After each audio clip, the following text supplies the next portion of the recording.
Okay, so I'm out here looking at the Jeep, deciding what we're gonna do. I already went on eBay and checked out the price of the rear hatch, the glass, the power window motors, and all that stuff.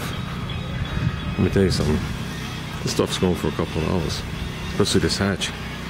So, and after looking at it, I realized that he never prepped it, putting this bed liner on it. Just comes right off with a razor blade. So anybody that buys the hatch, I mean, he didn't paint the insides of it. And it's actually mint. From what I could see, this is plastic, and then there's a fiberglass outer core. And I know after a certain year, this is shaped different. So this is definitely for the early ones. I just got to find out what year it goes to. I think it's 1996. Because then this is no longer square. It actually curves up, and these taillights aren't square. But yeah, I'm looking at this like you pop out all the glass, and you actually leave the inner panels in, because there's a seam right here. Leave the inner panels in, and that lip right there. Whoops, pointing to the wrong spot. And that lip right there is where we redo it, right here. So when you rest your arm in here, you got a panel. Same on all the doors. So it'll be as if the windows are rolled down and then the frame's cut off. So, but there won't be any windows in it. There won't be any, power mechanisms, nothing. I might as well just scrap it all. I mean, I'd like to have the lower half of the hatch on here, but not for what these things cost. You know what I mean? Just that'll pay for the registration and insurance for the year. Like I said, come around, leave the inner trim in. Just come right across. I'm gonna follow my finger. Come right across here. Come right here. Nip it right here. Back doors are definitely going to be welded closed in a couple of spots. That's a definite. Just for the support, even though this thing has a full frame under it. Nip it across. Nip it here and here, only on the door. I can leave part of the B pillar there for the seatbelt, which I'm going to decide on what to do. Being it's in front of the seat, I was going to run a little brace down to stiffen it, but I can't do that, so I'm going to maybe do it down a little lower. Something just to make this B pillar a little stronger. Like I said, with the doors are going to be closed on this thing, permanent. So it's going to add strength, but I just need this B pillar to keep it from collapsing in case of something. Like I said, leave all the panels on. And it'll just be right across here. Same across here. And then here, what I'll do is I'll follow it straight up here. Well, I'll follow it straight up here and then do something just so the mirror can stay on the truck. Okay, but the frame will be gone. And then here, I'm going to look for the support inside the truck. And I'm going to bring it to that support and then go after it. So it might be like this thick up here. So I want to make sure my visors are there and I have support, from the 8-pillar across. And that's it. Perfect roof for a rat rod. I see a lot of rat rod guys use these Jeep roofs. So, then we'll paint the lower half and the hood. And the bumpers. Like I said, it'll be a roll-a-thon with some Rust-Oleum. And the back will be open. Back seat will be gone. Maybe I'll grab some old pipes that I got floating around and just put like a crossbar across.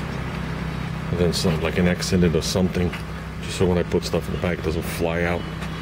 But I'd hate to make something permanent, so this way me and Junior could load the go-kart in here. But on the other hand, I'd like to load swap meet crap in here. I'll put a couple of tie downs and we'll just tie it down like, Jethro. So, but I think that's going to be the game plan. It's amazing this thing will be convertible with a couple of cuts. Like I said, I definitely want to leave all the panels intact, just so it has a nicer appearance. And so, like I said, when you rest your arms or lean over to put stuff in, you'll cut yourself to death. And as for the electronics, I'm going to look for anything important like the computer and a couple odds and ends. And like the main computer, which isn't that big, I'm going to put in a Ziploc bag, duct tape the edge, and hang it upside down.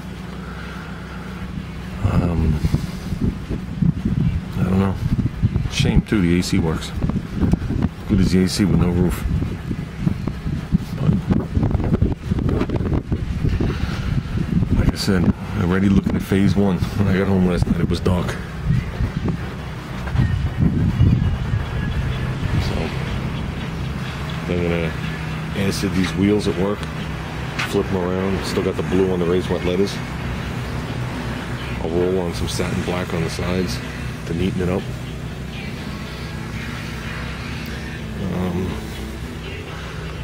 He left me the Cherokee emblems. It's amazing he took something off this truck without destroying it.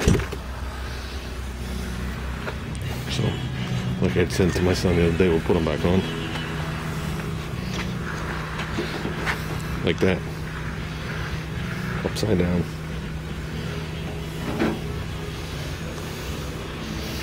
So, that's it. It'd be like going back to Fantasy Island. Still amazed how many bolts I got left over. Oh, and I figured out what this was for. I know what it is, but where it went.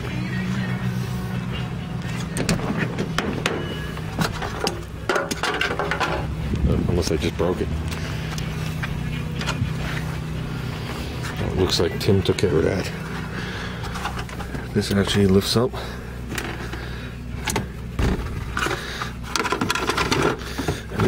It actually mounts right here. So it must become some kind of option because it looks stupid.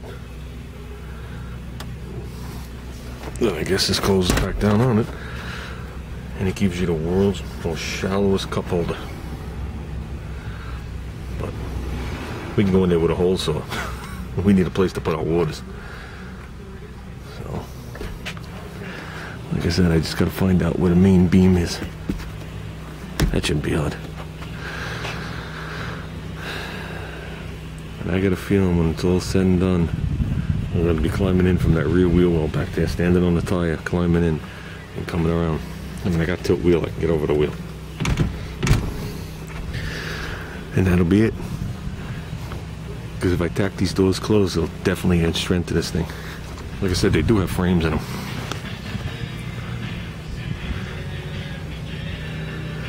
But they are also unibody. You know, don't fool yourself. Well, that's it. We're probably not going to start this till we come back from that show in Massachusetts.